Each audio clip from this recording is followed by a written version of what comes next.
Cara, esse bug foi tão, mas tão raro que colocaram uma recompensa de $1000 pra quem conseguisse explicar e replicar ele. Mas tem uma pegadinha nessa história. Em 13 de setembro de 2013, o streamer DotaTiaBag estava jogando Super Mario 64, quando isso aqui aconteceu. I do that all the time. Howdy. What the? What the? Did you get invisible? Vocês viram isso? O cara simplesmente teleportou pra cima, do nada, sem explicação. Pra contexto, ele tava fazendo uma speedrun. Basicamente, speedrun é a prática de completar um jogo no menor tempo possível, utilizando estratégias, atalhos e falhas do jogo pra otimizar cada jogada. E entendeu que eu disse que utilizam de falhas pra otimizar o tempo? Então, esse bug otimizava bastante tempo.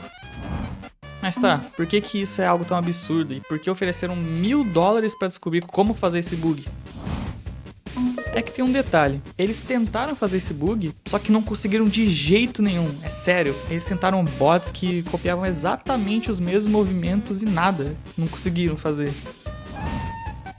O jogador e analista PanecoEck12 ofereceu uma recompensa real de $1000 para quem conseguisse recriar o bug, usando apenas comandos do próprio jogo. E aí começou uma longa jornada de que computadores ficaram anos tentando recriar bilhões de combinações de movimento para tentar recriar o bug. E nada.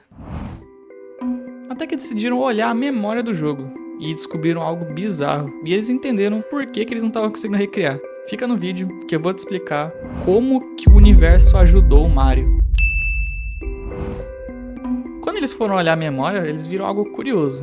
Descobriram que o endereço de memória que guardava a altura do Mario, ele mudou de 0xC58378800 para 0xC48378800. Em binário, ele foi de 11000101 para 11000100. Ué, mudou um número? Isso é chamado de bit flip, quando do nada um bit muda. Por quê? A galera ficou sem entender como isso poderia ter acontecido naquela hora. E pasmem, a teoria mais aceita foi que um raio cósmico fez esse bug acontecer.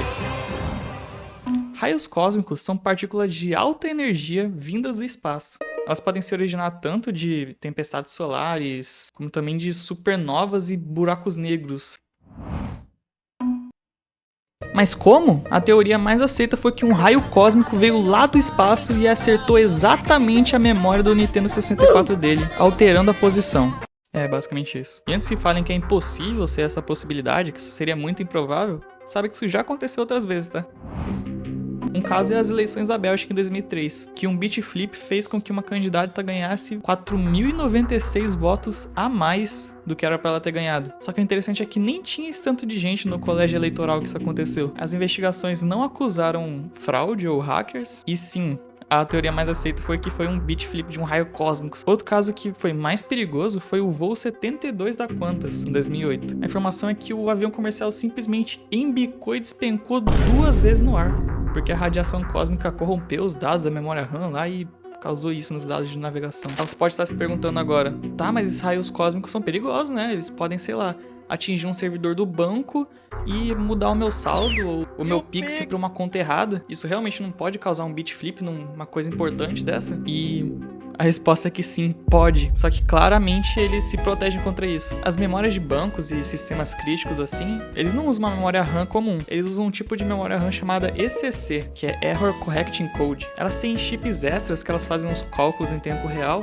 que se um raio cósmico atingir o servidor e acabar mudando, corrompendo algum dado ali, a própria memória ela percebe o erro e corrige em menos de 1 milissegundo. Ou seja, antes mesmo do sistema perceber que algo mudou, ele já foi lá e corrigiu. Só que claro que não é só raio cósmico que faz isso. E é sobre isso que eu vou continuar falando aqui no vídeo. O interessante é que, após fazerem essa teoria dos raios cósmicos, ela sai em vários sites famosos, tipo, youtubers famosos e tudo mais, falaram disso aí. A notícia era que uma partícula ionizante vinda do espaço fez uma speedrun ser mais rápida. Só que tem uma pegadinha nessa história, lembra que eu disse? Sim, eu vou utilizar o mesmo card, tô nem aí. A questão é que o próprio DotaTiaBag, o streamer que aconteceu isso, ele veio depois pra esclarecer sobre umas coisas, e ele falou uma coisa bem interessante.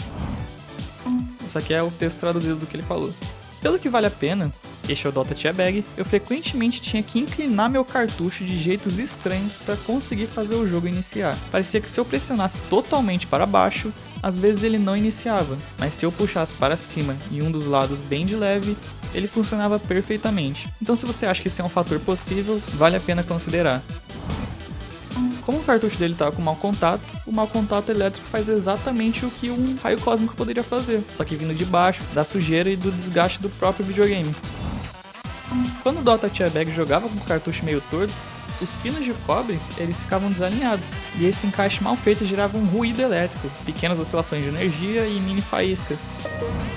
Para o processador do Nintendo 64, voltagem normal é bit 1 e queda de voltagem é bit 0.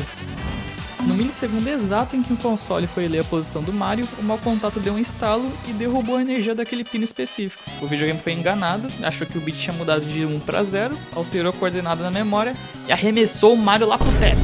Só que tem uma coisa engraçada, quando a comunidade descobriu esse negócio, que um curto na placa, o aquecimento tinha feito o bit virar, a galera enlouqueceu. A lógica dos caras foi, ué, se o mau contato ou calor causar no bug, então bora fritar o nosso videogame pra receber esses $1000.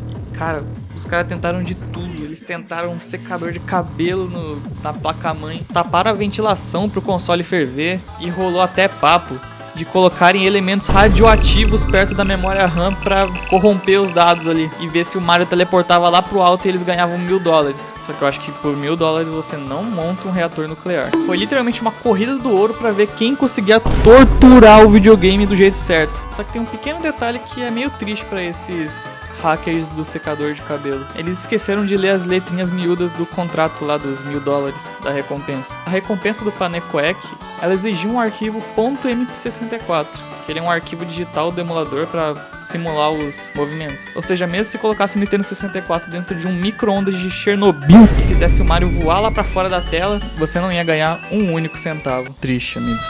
Triste. Caraca, velho, tô fazendo uma obra aqui do lado de casa. É incrível pensar que os caras fizeram tudo isso só pra economizar uns 5 segundos na speedrun.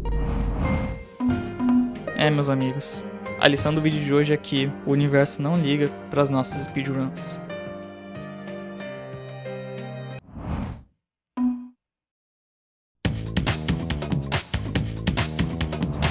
E você tem algum eletrônico velho que tem esses comportamentos anômalos ou já aconteceu isso com você? Deixa nos comentários.